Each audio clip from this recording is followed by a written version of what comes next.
Social media हाताळताना प्रत्येकाने लक्ष्मण रेषा आखून घेणं आवश्यक आहे।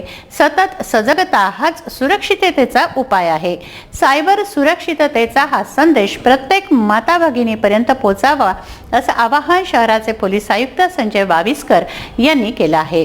अमरावती शहर पोलीस व सायबर सेल तर्फे जिल्हा माहिती कार्यालय व विविध संस्थांच्या सहकार्याने सायबर सेफ वुमेन या मोहिमेत कार्यशाळेच्या उद्घाटन प्रसंगी ते बोलत होते। अमरावती शहर पोलीस व सायबर सेलतर्फे जिल्हा माहिती कार्यालय व विविध संस्थांच्या सहकार्याने सायबर सेफ वुमन या मोहिमेचा शुभारंभ करण्यात आला आहे। या मोहिमेअंतर्गत कार्यशाळेचं उद्घाटन करण्यात आलं।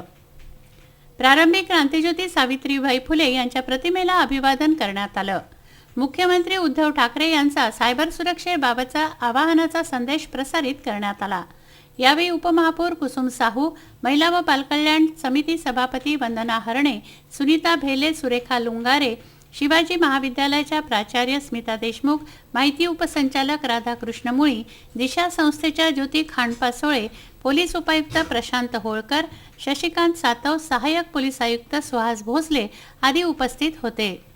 सोशल मीडिया किंवा कुठलंही माध्यम हाताळताना प्रत्येकाने आपली वैयक्तिकता, खाजगी बाबीबद्दलची माहिती गरज नसेल तर शेअर करता कामा नये।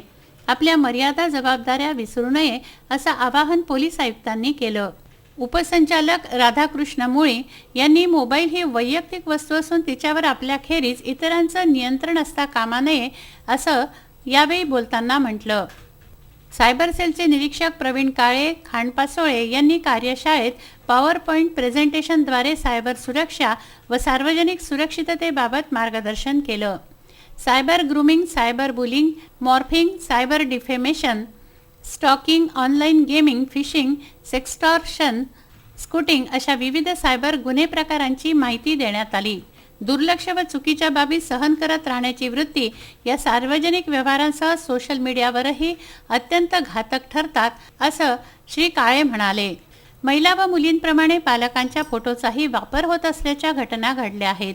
त्यामुळे वेबसाईटच्या सेटिंग्जमध्ये जाऊन सिक्युरिटीचे भक्कम पर्याय निवडणे, अनावश्यक माहिती शेअर न करणे, बॅकअप ठेवणे व पालकांचं नियंत्रण असणं गरजेचं आहे। सोशल मीडियातून वेट लॉस, सौंदर्य प्रसाधनं यांच्या आकर्षक पण फसव्या जाहिरातींचं प्रमाण मोठं आहे। त्यांना बळी पडू नये, जाणीव, जागृती व जबाबदारी या त्रिसूत्रीचा अवलंब करावा असं आवाहन यावेळी करण्यात आलं।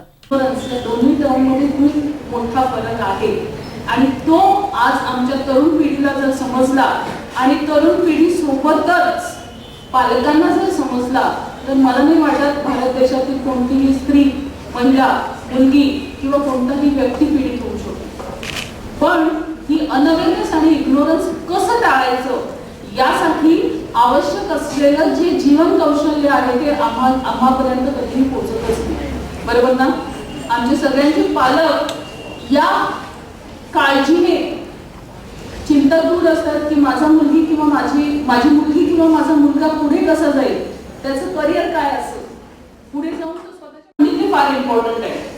तुम्ही एखादा अवॉर्ड घ्यायला युकेला जाणार असाल, येस नक्कीच शेअर करा, बरोबर ना? पण जर तुम्ही पर्सनल ट्रिपवर जात असाल तर ते शेअर करण्याची तितकीशी गरज नाही। आणि इथे म्हणजे वेगवेगळे चॅलेंजेस चालवले जातात, तर मला हेही चॅलेंज तरुण पिढीला द्यावंसं वाटतं की तरुण मित्रमैत्रिणींनो करून पहा, फेसबुक, व्हॉट्सअप, इन्स्टा जर वापरलं नाही आठवड्याभरासाठी तर किती लोक चक्कर येऊन पडतील हे सुद्धा चॅलेंज आता स्वीकारून ठेवायची गरज निर्माण झालेली आहे। त्यानंतर मॅट्रिमोनियल साइट्स याविषयी फार चांगलं सांगितलं, कारण आता आपला समाज संबंध राहिलेला नाही। यावेळी मोठ्या संख्येनं अधिकारी वर्ग व कर्मचारी उपस्थित होते। राहुल टेकाडे, विदर्भ न्यूज, अमरावती।